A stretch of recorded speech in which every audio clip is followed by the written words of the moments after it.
In this video, I'm going to share some storm updates and mostly some information about people who maybe want to help, various ways that you can help, and also people there that are needing help, that are recovering from all of the terrible destruction, damage, and death in various areas. A lot of this focuses on western North Carolina and East Tennessee. Also, I would say South Carolina, Virginia, those areas, just because those are the areas that are closer to me and where I'm getting information about. Of course, this storm, we know, Helene, and then now also Milton. Milton affected Florida only, but Helene did affect Florida, Georgia, southern Georgia, places there devastated, all the way to Virginia. So lots of different people in lots of different places that need our help for sure. You can continue to watch a lot of people on YouTube documenting the storm and the damage and what's come after the damage, both from people who live in those areas and then people that are there giving aid. So you can, if you're like me, you can see, you've watched them, and it's heartbreaking and devastating for sure. There are still people stranded in North Carolina, and I would say probably in Tennessee. I'm not as familiar with that as I am western North Carolina, but still people that are stranded in areas that the roads and the infrastructure, when you think about roads and things like that, are just completely gone. There are hardy souls trying to get to them and make sure they're okay. Of course, there's people dropping stuff from the air. An amazing thing that the videos are now showing is that literally the storm has changed the path of of rivers. There in Swannanoa, the river was in one place, now it's going in another place. Also happened in various different locales with the creeks. The creeks have actually literally just changed their path of where they were going. Such unbelievable damage to, of course, people's homes and their lives, but even to the very landscape. Again, as people are beginning now to be able to show more and learn more exactly what's going on, so much infrastructure is gone, just completely gone. Of course, I was talking about the roads, you think about those, but also think about towns and cities and communities and different things. They're, of course, their personal little dwelling, their house may be gone. If not, maybe their plumbing, their septic tank and all that is washed out. But also in the cities and towns that provide those services, just infrastructure completely gone. Water, sewer, all those things. It's going to take so long for them to actually be able to build it back. Another thing I've been noticing in the last several days in the videos is that people are beginning to live in tents. They're beginning to get tents and they're just staying in it. I saw in one video a lady trying to explaining to outsiders, maybe she's from, I can't remember exactly where she's from, I apologize, but western North Carolina, but explaining to how that, maybe you just think people that lived back in the hollers, as we would say, like where I live here, that they would just, once their house is destroyed and gone, they're just going to move to a shelter. They're just going to go into wherever they have to go to live in a shelter. A lot of people, mountain people, they're just not made like that. They're not going to leave their home, even though their home is gone.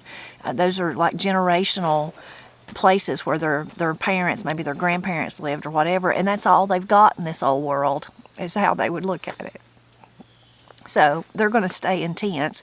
Well, as you can see, here I am, nice and safe and snug and warm. I've got my coat on. It's getting chilly in the mountains of North Carolina and East Tennessee, and Virginia and the South Carolina too, all places, because winter is coming on.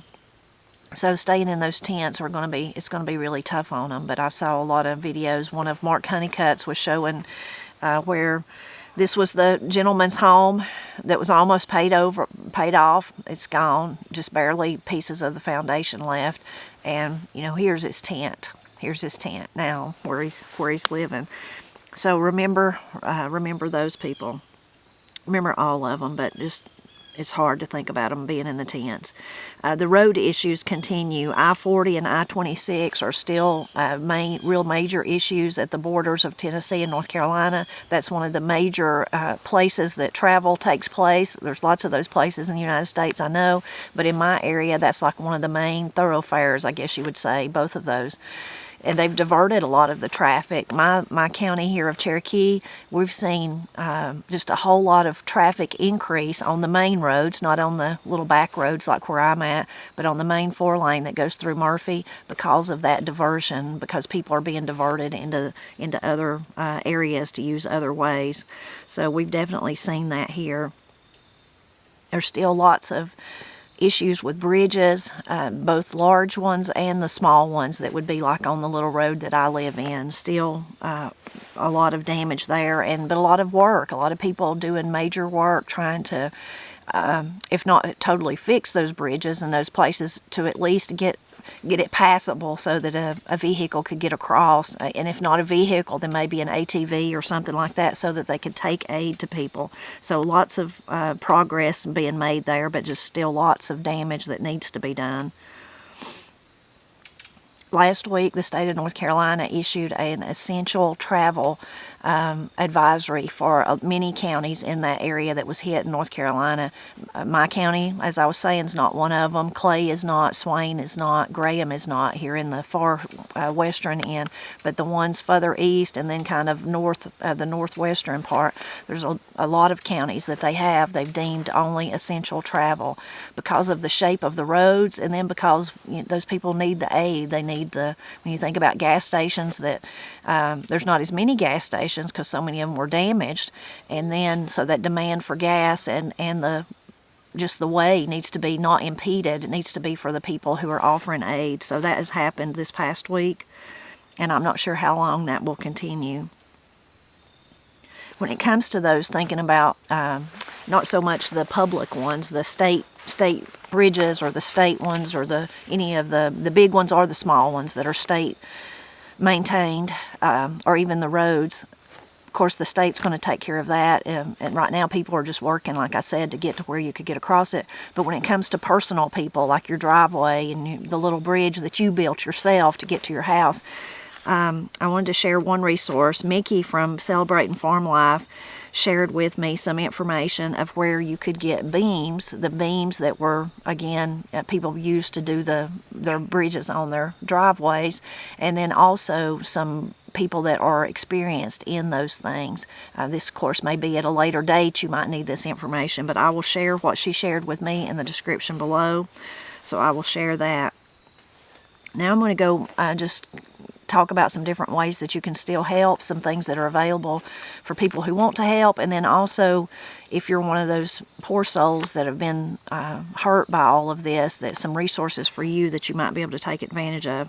I will say the first one, though, is prayer. I've said that from the beginning. The greatest thing we can do is pray.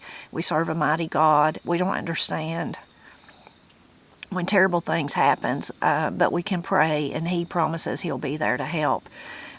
And that would be what I would say. Please pray for the people suffering. Pray for all those giving aid, all the various organizations and the different people there that are helping. Please pray for them. Pray for their safety. It's a dangerous situation when you're working. Think about the linemen or even the people working on the roads, when you've got trees that are not just one tree across the road, maybe 3 or 4, sandwiched together. You've got huge piles of debris. You've got power lines in that need to be removed. It's just a very dangerous situation. So please pray for them. And this week I wrote about workings. We would have maybe a working bee, a workings. It's just like there's going to be a working at the church next week. We're going to repaint the outside, or we're going to clean up the fellowship, or whatever we're going to do. That's a really common thing you'd hear in the mountains of Appalachia. And it is very heartening to think about all the little individual workings that are going on throughout these areas. But I know that there's many people who can't physically go. They can't go because of obligations and commitments they have at home, but that prayer can be a great working too. That can be a working that we can all be part of, whether it doesn't matter about your finances, it doesn't matter about your ability or your constraints on your life, that we can all be part of that is the prayer. So I would say that's the number one thing, to pray for those, the suffering, and those helping. Another thing I would say before I go in this, there has been so much help sent But as the cool weather has got here, things have shifted. Maybe where in the beginning they were really asking for water, and water is still definitely a need. I'm not saying that it's not. It is definitely a need. But I would just say to wherever you're donating, if you're collecting stuff to take, look at the list of stuff that they need, because it's kind of changed. In the beginning, they weren't asking for the cold weather stuff that they are now. So just pay attention to that. And the needs may be different at different places. One place may be asking for maybe sleeping bags and blankets and things like that, and then another place may be asking still for water and supplies like that. So just pay attention to that part. A lot of people have contacted me and asked me how they can help, and I've put them in contact with different people, and I've been able to do that a little bit, and I'm glad to do that and happy to do that to anybody that has a question about it.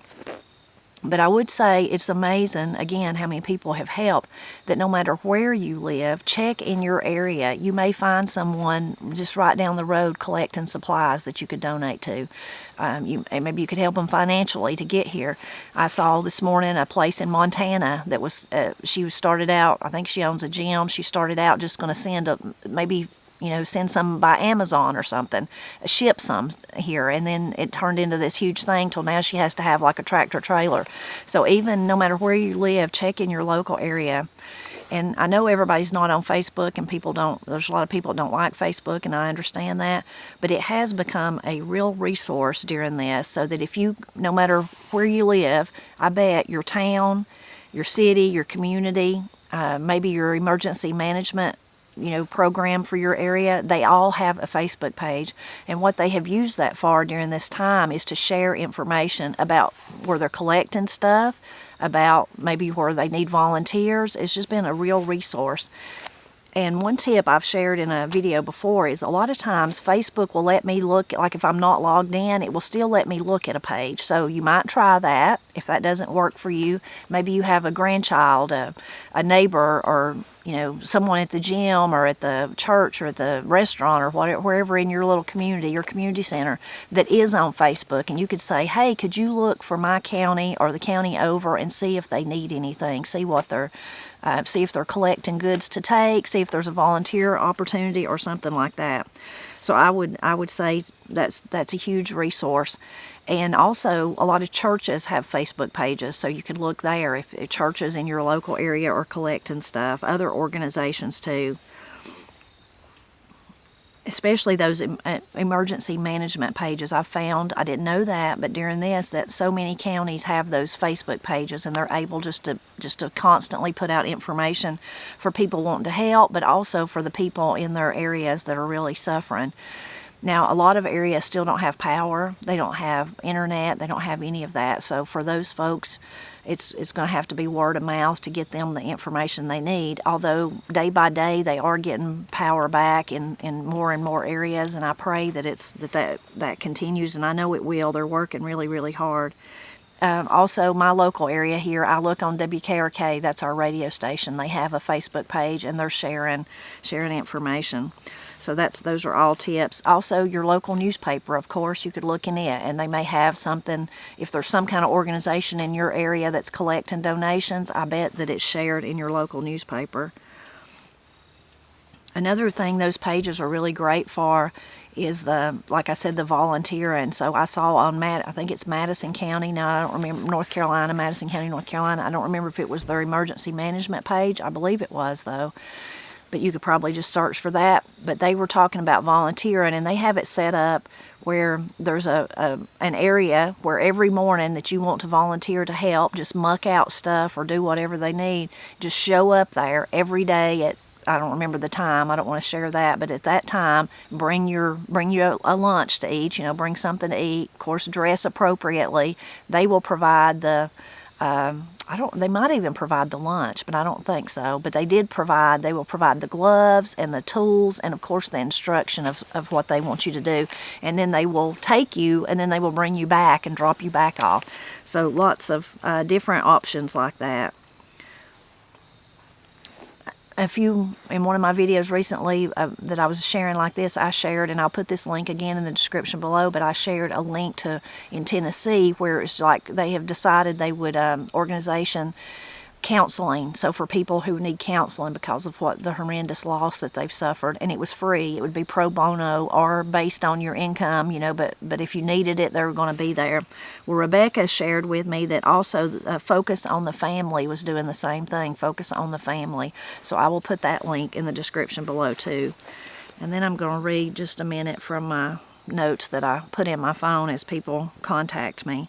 This one is for Carpenters for Christ in Virginia. And again, they had a Facebook page. I'll put that link in the description below. But they were saying they would take volunteers. Teenagers age 14 and over who are dependents of their parents may participate at no charge. This may be an organization that you do have to pay to be part of, but that would be, I'm sure, to get them to where they're going. But it says registration is required. Please fill out the attached activity release form and email it. Please bring a hard copy of the form with you. Now, some of these that I'm sharing, what you might find is they say, we already have enough volunteers, so it may already be filled up. Maybe they'll make another trip where they go again in the future, and then they would use you for that. But basically, check on that one. Again, the name of it is Carpenters for, the number 4, Christ, and that's in Virginia. And then they also had, if you want to give money to help with that, please send to New Beginnings Church, Trade, Tennessee. New Beginnings Church, that must be the town, Trade, Tennessee. Since there is multiple New Beginning churches in the U.S., please make sure you put in Trade, Tennessee after their name. And there's that link, so I will put that link in there. Okay, then Carter County, we've talked about them before. They have a little short or a link. I'll put that in the description below, but it's a form that you would fill out. So if you're in that area, and that's also Tennessee, if you're in that area and you would like somebody to volunteer to come help you clean up your house, like if you're in need, it's a form for that. So I will put that link in the description below. It says this form is for individuals seeking volunteer assistance for home repairs following the hurricane. Please provide details about the repairs needed, and we will connect you with volunteers ready to help. Your safety and comfort are our priorities, and we're here to support your recovery. This information will be verified by a Carter County Volunteer Coordination Team to ensure we have the right tools for the job. And if you're not able to fill out this form yourself or need assistance, please call Bristol Motor Speedway's Disaster Relief Hotline, and that's 423-830-2696, or Carter County's Mayor's Office at 423-542-1801. I'll put all that in the description below too. And that was the Carter County, Tennessee Emergency Management Team. A lot of people on a lot of the lists that I've shared even, and other people sharing, of course, something that maybe wouldn't be top of mind, but these people that have been impacted have pets, so they need a way to feed their pets. So these next ones are a few lists of information about that. This is the Avery Humane Society, 279 New Vale Road, Newland, North Carolina, 28657. Hours of operation is basically Sunday 12 to 4, Monday 10 to 4, Tuesday 10 to 4, Wednesday 10 to 4, Thursday 10 to 4, Friday 10 to 4, and Saturday 10 to 4. Then there was the WNC Regional Livestock Center. They have donated hay, grain, and etc. for thinking about more like farm animals. And if you want help or need more information from them, they want you to text. They don't want you to call, but text 828-216-4496. Another animal resource is the American Humane Rescue. Their number is 866-645-9403. So if you need help, you could contact them about your animals. Another, it was the same one I just read, the Newland, North Carolina, 279 New Vale Road. It's dog, puppy, cat, and kitten food and other supplies that you could get there. This is from North Carolina. Let's see, let me make sure that was all I had about the animals. Yes, okay. This was another resource that someone sent me. This was from the North Carolina Outdoors Adventures in Bakersville, North Carolina, and this was 10/7, so a few days ago from when I'm filming this. It says, we need support coming in to deliver things, to also take trash back with you. We have no trash services here. Trash is taken to dumps. Folks have trash filling up at their homes on this end of the county and nowhere to take it, as the dumps are not operational or in operation or were flooded. We're starting to have bear problems, so please, when dropping off supplies, ask to take trash down the mountain with you, and it would be greatly appreciated. I would think you might, if you're taking supplies and dropping them and you have a trailer, that might be something you could ask for anybody. Is there something I need to take back with me, like trash? And then from that same area, biggest needs at this time: chewable Benadryl, bee sting and itch creams, EpiPens, propane tanks, propane heaters, propane camping stoves, gas and gas cans, mixed gas. That's like if you're going to run a chainsaw, how you mix it, generators, batteries, flashlights, headlamps with batteries, first aid kits, animal fencing to contain displaced livestock, gates, etc., chicken feed, pig feed, various livestock feed. And then donation request, questions, and support. There's an email, Bradshaw, BRADSHAW 1200 @gmail.com. I'll put that in the description, of course. We still have no power or communication in Red Hill, Bradshaw, Tipton Hill areas. And I'll put that link where all that information come from, which was a Facebook page that someone sent me. This is something that I hadn't thought about banks. If you need your money, there's so many of those places now, they can only take cash. I think Americans as a whole are bad to only have their debit card and not really have cash on them. So I've heard lots of people say that was a real issue. They never thought about having cash, but they sure will now. They sure will in the future. So this was actually from First Citizens, but it made me think that all banks probably are doing this. So you might want to check with your bank, go to their website and see if what you see there.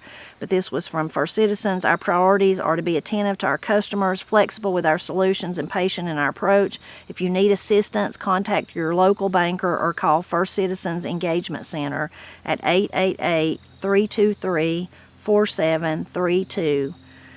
Says our bankers are available to discuss debt relief options, including disaster relief extensions for loans, consumer and business disaster relief loans, credit card payment deferrals, and lease payment deferrals. One of the things that is really, not only have they lost everything, so many people, but they've also, a lot of them lost their livelihoods. Their jobs are gone, so there is no payments to make the bank payments. There's no salaries, in other words, to make it until they get that situated. So that made me realize I hope all banks would be doing that, but that was from First Citizens. You could check with your bank if you were in an affected area. The Blue Ridge Outdoors Center, Blue Ridge Outdoors website, someone sent me this link. Thank you to who sent it. I didn't write that down. I should have. It may have been Rebecca too, but I'm not sure. Has a whole list of just ways to help, just goes on and on. So I will put that list there. And then also I saw this morning when I was just looking one more time to see if there's anything else I want to share on my local, like I said, my Facebook my local radio station's Facebook page. I had not thought of this either, had all the resources for how to replace lost documents in North Carolina. You think about losing your house, it's not just maybe your license, your credit cards, whatever, but your birth certificate, your social security card, all those kind of things. Because if you're applying for assistance, then you need to prove who you are. You need to prove who you are. I have a funny story, which has nothing to do with this, but just for a moment of levity, about how those circles of bureaucracy can sometimes happen. Happened with Granny. She wanted to have something done to her electrical bill or her electrical service. Somehow in that she mentioned that Daddy had died. It was in his name. He died. This was probably, he'd been dead maybe 6 years or something when this happened. And so I'm there with her, and they're saying, oh, well, it can't remain in his name, even though she had paid the bill, of course, all that time. It had nothing to do with that. And so then they wanted, okay, well, we'll just change it and put it in her name. Well, she had to have a current ID. Well, she didn't because she doesn't drive anymore. And they said, well, you could go get a passport. And I'm thinking, why would we go get a passport? They've had that same service for 50 years. But I said, okay, let's just put it in my name since I'm here and I've got ID. So we did that. And of course, the person helping us was very nice, and it wasn't her fault. It was just the rules and the regulations. But that's that circular bureaucracy that sometimes happens. So we changed it. It's in my name, made the changes and all that. So then in about 2 weeks or something like that went by, and then Granny gets in the mail a check addressed to Jerry Wilson, because that was the original deposit he had paid all those years ago, and because the service then changed to my name. So they couldn't leave it in his name, but yet they could mail him a check even though he'd been dead 6 years. Anyway, that's just the thing that people will be facing, the bureaucracy of how it just all runs together. So this was great for WKRK to share this, and I'm sure other states are sharing it too if you're in Tennessee or South Carolina or Georgia or Virginia or Florida. But here's a guide to help you replace important documents that you may need to provide proof of identity and residence and your documentation when you apply for help from the government to help you with all that's happened. And for insurance policy, contact your insurance company or agent and request a copy of your policy, including the declaration page. If you need birth and death, marriage, or divorce certificates, you can order them online through the North Carolina Department of Health and Human Services. Vital Records and I'll put these links in the description. If your driver's license has been lost or damaged, you can apply for a replacement at any driver's license office. Standard licenses may also be replaced online through NCDMV. If there has been a change of address, North Carolina driver's license or ID card holders have 30 days to update their address. To replace a Social Security card, visit, again, depending on your situation, you may be able to apply online or submit an application at your local Social Security office. I'll put that link that you need in the description. If you need a replacement Medicare card, call Medicare at 1-800-633-4227. Visit your local Social Security office or request a new card through your online account. I can put that in the description. To replace a lost or damaged green card, I can put that. And complete Form I-90 to request a replacement, which can be submitted online or by mail. If you need to report a lost or stolen passport, I can put that link. For a copy of your federal tax returns, I can put that form. To request military records, you can submit a request through the National Archives and I'll put that link.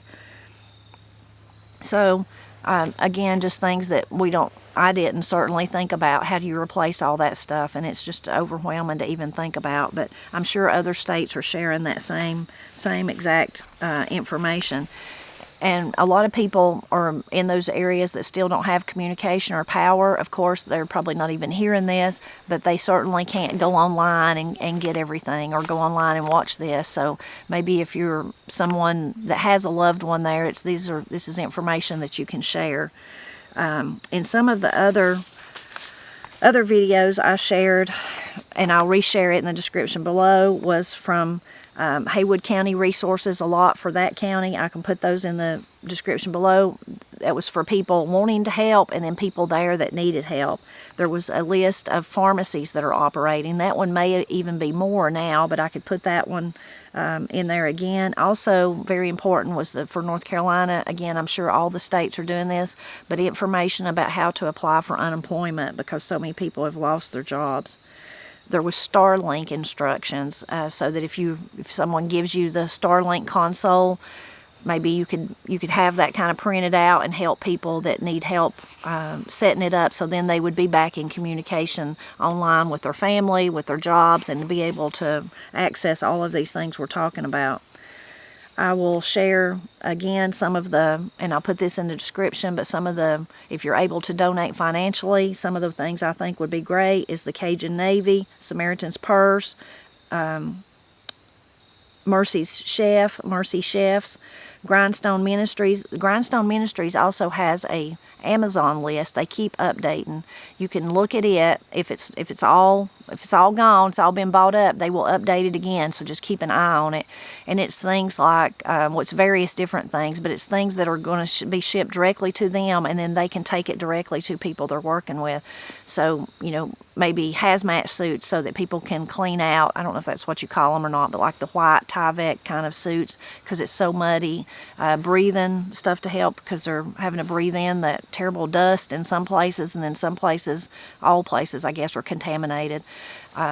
Heaters and propane, small propane little tanks and bigger tanks, and just all kinds of things that they can then get and take to people. So that's a good one if you wanted to do something like that. North Carolina Baptist, 8 Days of Hope, Ryan Hall, y'all, and then churches. There's all kinds of churches maybe in your area. You could check into that. I don't really have links for them, but I will add all of those others. And there's just a couple more things that I wanted to share. This is one that my friend that has been sending me a lot of information, I appreciate her very much, sent me this. At this point in the disaster, I'm just going to read what she sent. At this point in the disaster weather season, the cold is beginning to set in. It's been 11 days since the area was severely impacted. This has been longer than 11 days now since she sent me this. Typically, in disaster response, we see an increase in number of folks turning to congregate shelters and trying to leave the impacted area at around 10 to 14 days post-event, despite their heart's desire to stay in their home areas. They just can't suffer through it anymore. That being said, congregate shelters are going to be overwhelmed this week, and most will be underprepared, understocked to serve the influx of survivors that will begin showing up. Please use your spirit of, well, that was just to me, I won't read that part, just to share that with people. So shelters is another place that you might think of donating. In that same train of thought, at this point in a disaster life cycle, at this time of year in the Southeast USA, 10 to 14 days post-event onset, the hurricane flu sets in, respiratory, gastrointestinal, and skin infections. Please, again, using your sphere of influence, encourage your viewers and audience to focus their donations towards items that will be help with mitigating and treating the hurricane flu, items to stay warm and dry, vitamins and foods that will boost immunity, OTC items to help with the symptoms of the respiratory, gastrointestinal symptoms, skin infections need OTC, over-the-counters, what that means, items to help keep skin dry, especially feet, treat fungal infections, and of course, Benadryl, triple antibiotic ointment, first aid supplies. So that's something to keep in mind too. As I sit here, like I said, in my safe, dry house with my warm coat and know I can go in and eat my dinner here in a few minutes and not have a worry, I've been feeling, of course, what all of you told me was survivor's guilt, feeling guilty. The storm was supposed to come right over Cherokee County. It did not. It went to the east. It did not go over us. And I know that's just a natural human response when we see people suffering. But two people sent me these two different things I want to read real quickly that helped me, and maybe it will help you too. This one was from Jennifer Smith. Thank you, Jennifer. And she says this is from radio station, from a Facebook page, 88.3 FM WCQR. I have no clue where that's even at. But this is the post. For those feeling a bit of survivor's guilt, here's a note from someone who has lost everything. I've seen so many posts in the last 48 hours of people who feel guilty for going on about their lives because they weren't impacted as much or at all by the hurricane. Do not feel guilty. I lost everything, literally everything. And it's people like you who are making sure we have food. It's people like you who are making sure we have water. It's people like you who are making sure our distribution centers are overflowing. It's people like you who are filling people's closets with clothes, giving shoes off your feet to those of us walking in the mud. It's people like you who are helping find those who are lost. It's you all who are cleaning up our homes and driveways and shoveling mud. It's people like you who are going out of your way to help us. It's people like you who are giving us hope. Y'all are the reason my daughter has clothes for school. Y'all are the reason my son has diapers and wipes and water. Y'all are the reason I haven't completely crumbled. You all are picking up the pieces for us and showing up for people you've never met, people you may not like, people who may not like you. Your selflessness is what's going to rebuild our community, one stone and one case of water at a time. You all were impacted as well, maybe not the same as some of us, but you have loved ones, friends, family, neighbors who have lost and are hurting, and that impacts you. The love and support and dedication to our community you've shown has proven that you're just as impacted, just in different ways. So I beg of you, do not feel guilty for going to the grocery store and having a home to go back to. Do not feel guilty for taking those kids on vacation. You've already taught them and shown them how to be selfless and to give and to help. You all have given us a chance. You all are giving us hope. You're not just going on about your day like everything is okay. You're seeing us, you're helping us, you're lifting us up. You all are a beacon. Go enjoy yourselves because you deserve it for all you have done for all of us. And that was from Jackie Page. Jackie Page. Very touching. I'm going to read one more. This one was from Jean in Pennsylvania. She says that it was inspired by watching my videos, and she prays that it will reach all who may find an ounce of comfort in the reading of it. As I sit in my room in the early hours of a quiet October morning, my thoughts are of those affected by Hurricane Helene, the victims, families, and responders and citizens trying to help amid what must certainly be overwhelming fear and uncertainty. There's a wave of guilt that washes over me for being grateful to be safe and spared from the devastation and loss that has swept over our southern states. For whatever it may be worth, here are some of my thoughts and what I might say to all of those affected. Your tragedies may not be mine, but my heart still suffers for you. Your losses may not be mine, but that doesn't stop my tears. Your struggles may not be mine, but I can feel the weight on your shoulders. Your needs may be different than mine, but I will look for ways to help, small as they may be, and I will lift you up in prayer, for your God is my God, and a Father that does not favor one child over another. For tomorrow may be my time to struggle and suffer and tremble, not that God permits it, but that He promises to be there with us, every one of us. Can you feel my prayers? They are among millions going up each day for you, for the world feels your pain. I pray that God will greatly multiply the financial aid, food, supplies, and help being supplied, and place it in the hands of all who are in need. While taking a day at a time may be a little cliche and possibly too much of a leap right now, with hope and faith, try just a step at a time, knowing that you are loved and cared for by people you may never meet, and a God that will never forsake you. Look, and you will find His blessings in unexpected ways. May God bless and keep you always and grant you strength for each day and bright hope for each tomorrow. With much love and concern, Jean in Pennsylvania. Thank you, Jean, for sending that.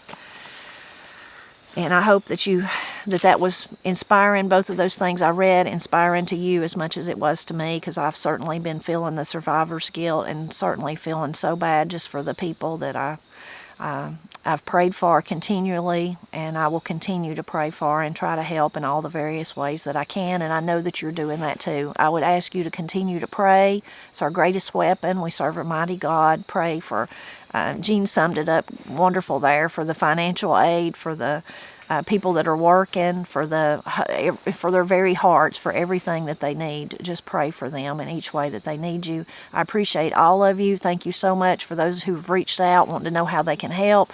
Thank you so much for all of those of you who are praying. Thank you for all the encouraging comments, and thank you for sharing all of the information to help all of those who are suffering.